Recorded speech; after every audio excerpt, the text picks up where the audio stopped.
Good morning, or depending when you're watching this, good afternoon, good evening, or good night. My name's Ross, and as always told, Out of Voice Radio. So today, we are looking at another exciting new card that's coming out in Sun and Moon 5 Plus Ultra Force in Japan.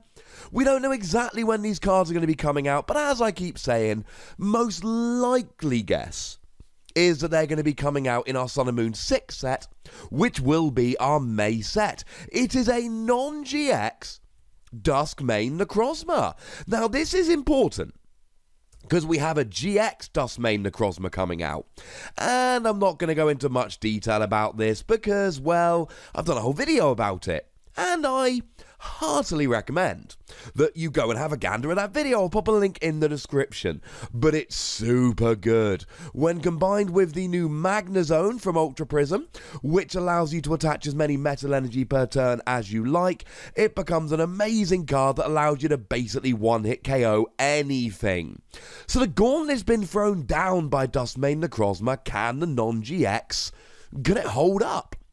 Well, it's got 130 HP, and that's a good start because there's a big difference. Things like Golisopod GX's first impression, things like Silvally GX, these do 120.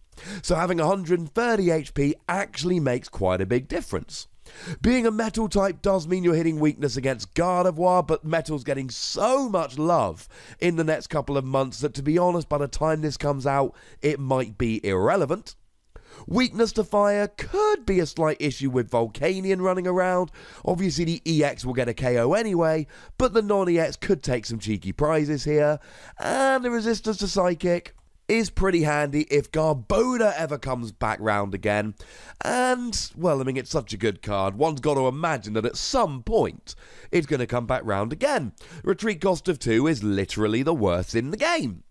What I like here, though, is we've got 2 attacks, both of which are potentially very nice indeed. So for a single metal energy, you get to do 60 damage to one of your opponent's EX or GX Pokemon. And of course, you don't apply weakness or resistance if they're on the bench. This is pretty tasty. Now, with a choice band, that's 90 to the active, that's fine, I suppose. But the thing is here that you can hit anywhere on the field. And then this is an attack that can hit the active, but this is not an attack that's meant to hit the active. This is I hit my opponent's Golisopod for 150. They've now gone back to the bench using something like a Guzma. They've still got 60 HP remaining. I need to find my Guzma to get a KO. Oh no, wait, I don't. Because I can just use Duskmane Necrozma to hit 60 on the bench and get the KO. Now, you could, I suppose, get something like a free hit KO on a Tapu Lele, 60, then 60, then 60, but the chances of you getting free unobstructed hits to the bench are very low.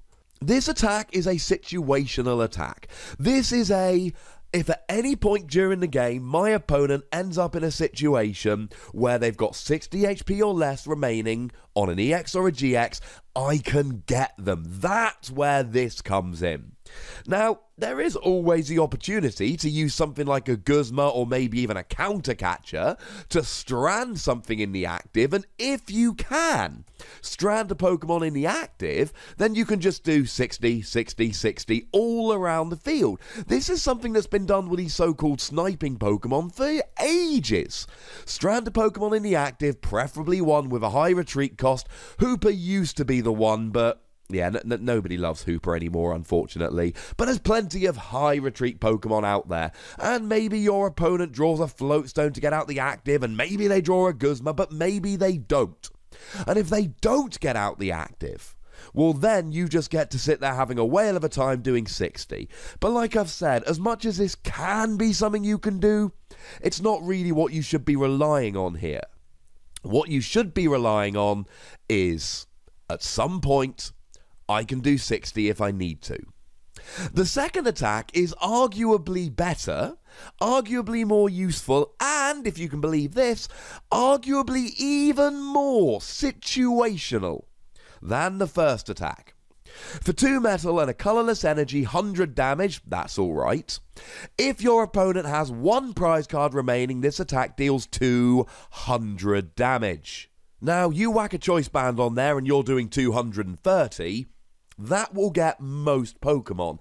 Now, there'll be a few like, I don't know, Decidueye GX, for instance, that can take a hit of 230, but they will be few and far between. What I like even more is if you whack a Fighting Fury Belt on here, you're then actually doing 210, and 210 is one of the best numbers to hit at the moment. I've already mentioned Golisopod and Silvally, but Zoroark is another really good 210 HP Pokemon.